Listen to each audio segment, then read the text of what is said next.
Welcome to another edition of me kind of explaining some of my own previous work. Now, if you've been following along the PDF to this point, we've went through, if you look back at those quote sheets where we put all the quotes there and we put the research there, and then you should be to the point where you've lined up all the quotes together and they're paired off and marked with research, and other parts where just kind of quotes that are similar to each other are stacked next to each other. Now, when you get to that point, you'll notice there's a ton of quotes there, and it's really tough to put all those quotes into a story.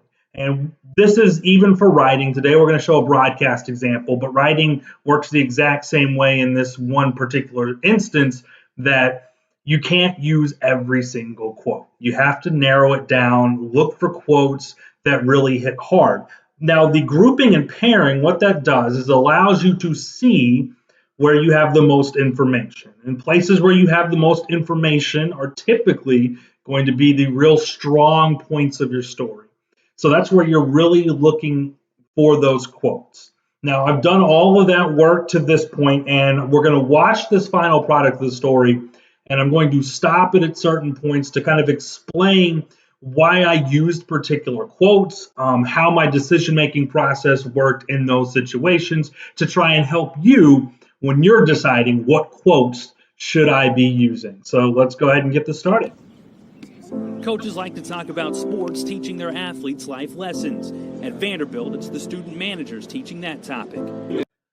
Before we get into it, you've read the research, so you obviously know what this story is about. But for someone that's never seen anything about this story, this is the first time they're seeing the story, notice how I haven't given away anything about who Josh Rohutsky is. This is a storytelling a method, a way that you can tell storytelling. I use this quite a bit in my broadcast career. It's called it's the delayed reveal. So we started off talking about these student managers that can teach life lessons. Now, here's the quote I picked here.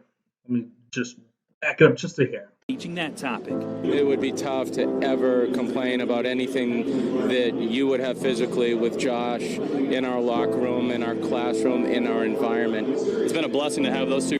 Now, notice on his quote, if you go back and look at it, I didn't use the entire thing. I used almost all of it, but I did take off that little part at the end. That was mostly for space. You really don't want broadcast stories to be too long. This is something you need to think about even with your writing, as well. With the internet, we have more words that we can use. Sometimes we don't want to use all of the words, right? People like that brevity. They need that pacing. So sometimes we have to shorten down quotes. Now, I went from his quote to this is a quote from Tyler Beatty, so the star pitcher for Vanderbilt. In our environment. It's been a blessing to have those two guys in our program. They do so much for us that just goes unseen. So for them to be here is just as special as us. So hopefully you're kind of seeing how I'm choosing to build this story, right? So we have them talking about how important these guys are to their team. And if you go back to the pairing, there was a huge amount of quotes that talked about their importance to the team. So I kind of felt like that was a huge part of this story. Obviously, the bigger part of the story is what it means that these guys play a huge role, right? It's not just that there's these managers that they like, it's what these managers have overcome. Again, this is where we're about to reveal things. So we're 24 seconds into the story. We've talked about how their student managers are teaching life lessons, and we've had two quotes about how amazing these guys are. And so hopefully at this point, the viewer, or if you are writing the story in print, the reader would be wondering, okay, well, what makes them so valuable? What makes them so important? So now, through video here, I'm going to provide that reveal. Special is a good word for it because it takes someone special to stare down a streptococci infection that cost him all 4 limbs and nearly his life. It takes someone like Josh Rohutsky. Notice what I did there, where I presented all that information about he had a streptococci infection and he lost all 4 limbs. I did have quotes where he talked about that. But notice I decided it was better for me to go ahead and explain that than to let him talk about like this medical streptococcus or anything like that. Usually you want to be the one presenting that information and allow the person you're interviewing to provide context or emotion more than just factual information. We just wanted him in our culture because of who he was and what he stood for in his spirit.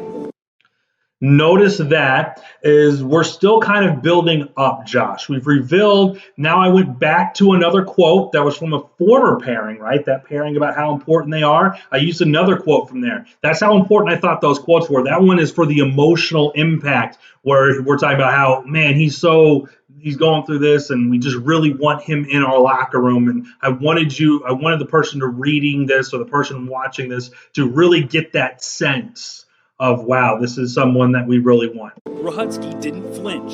He turned his tragedy into resolve. And the adversity-hardened teenager kept chasing his dream, baseball. He helped his high school team make the playoffs. Again, I'm providing information. Remember, we had that quote where he said that, I made the playoffs in baseball.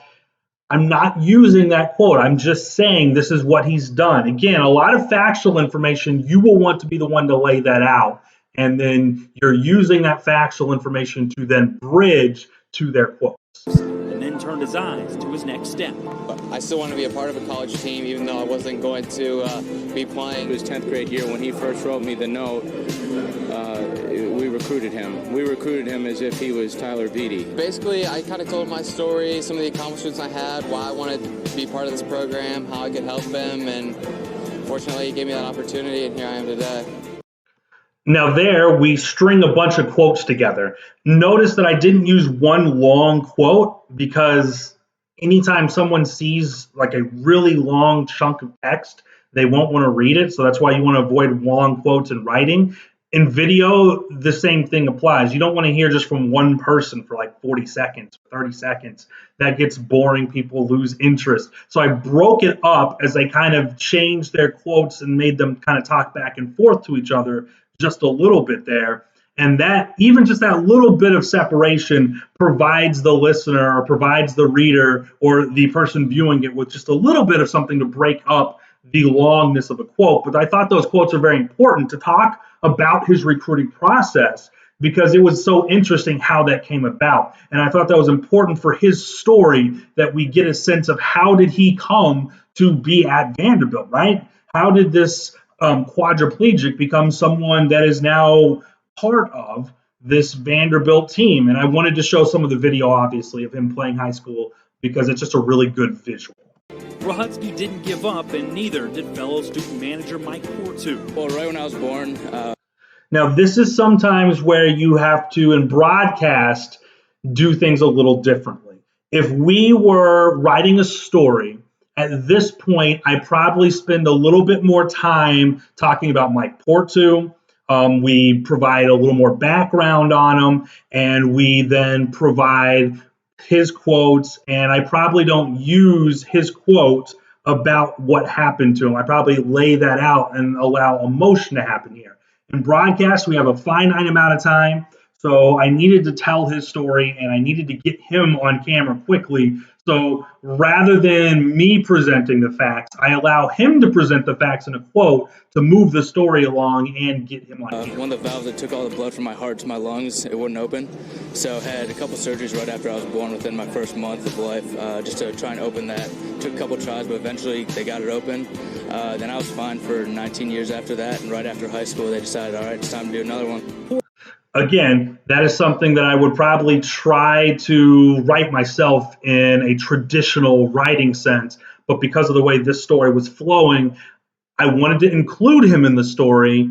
And the only way to really do that without making this something like a 3.5 minute story, which is much too long by your traditional broadcast standards, I needed to quickly get his story in there, but allow him to tell it. And that bite, actually, when you listen to it, you can hear that there's still some emotion in his voice, which helps sell it. That's something that doesn't exist necessarily in text, but that emotion allows me to have some of the emotional element, even though he's simply stating facts.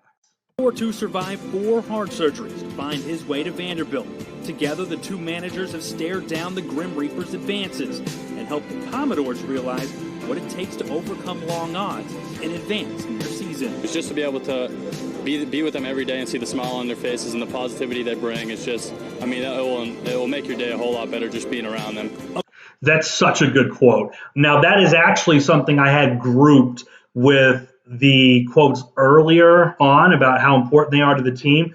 And I didn't use it at that part of the story, but sometimes quotes are just so good that you have to find a way to weave them into the narrative. Because again, we're telling someone else's story, and we really want to allow them to tell the story. And Tyler Beede is this All-American pitcher. He was a draft pick for Major League Baseball, and him on this stage talking about how important they are is just such a critical element of this story. And the way he phrased it about how positive they are and how they brighten up his day, I thought it was important to talk about that because part of the story is that this is happening at the College World Series. And Vanderbilt was a 1 seed at this College World Series. And so now suddenly we want to hear from not only that these managers are important, but these managers could be helping them as they chase down this elusive national title.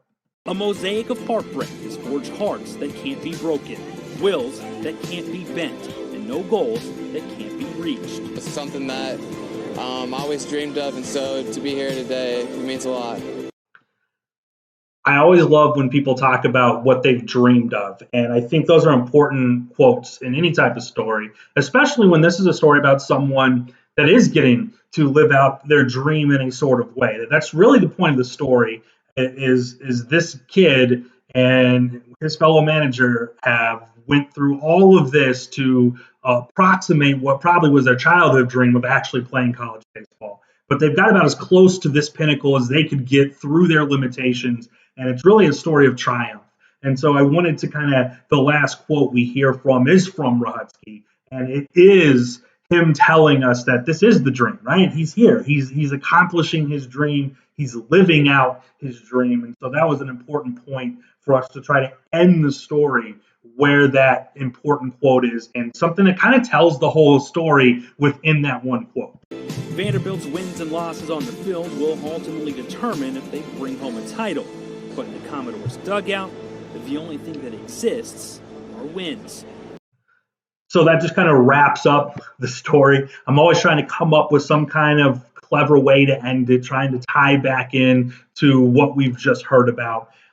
When we talk next about quotations, which will be the next time I talk with you guys, we'll talk about how we transition in and out of quotes, because when you go back and hopefully watch the story again, I do want you to kind of pay attention to the way I'm writing in and out of quotes and trying to make those things relate to each other. Because when it comes to storytelling, those transitions are oftentimes the most important part.